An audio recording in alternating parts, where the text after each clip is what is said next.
Λαμπρινός Μιχάλης λέγομαι. Απ' την Καλονή είμαι. Από αυτά τα πράγματα περιμένω να ζήσω. Είχα 65 αρνιά. Πόσα είναι φαγωμένα δεν ξέρω μέσα τι γίνεται. Α, ορίστε, δεν τις κάμες. Τα πολλά τα ψοφίσια σκάσαν. Ποιος θα με αποζημιώσει εμένα?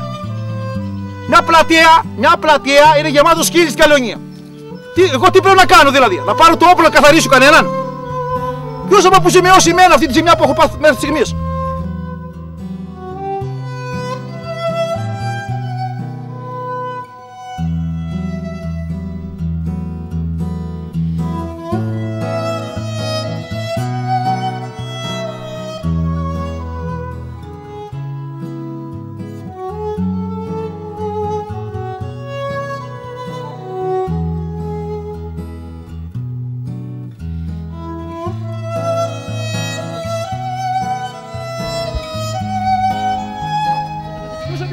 Πού είναι η κουλόγια αυτή που προστατεύει τα ζώα?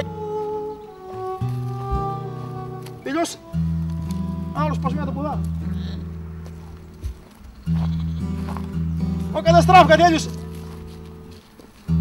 Όποιοι είναι κτηνοτρόφοι, με καταλαβαίνει εμένα τώρα. Όποιοι είναι κτηνοτρόφοι, το καταλαβαίνει τη ζημιά που έχω πάθει.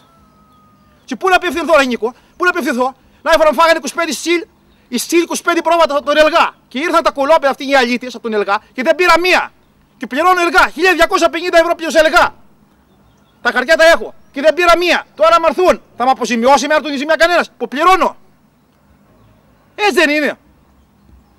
Ποιος θα με πληρώσει με το πράγμα που έπαθα εγώ?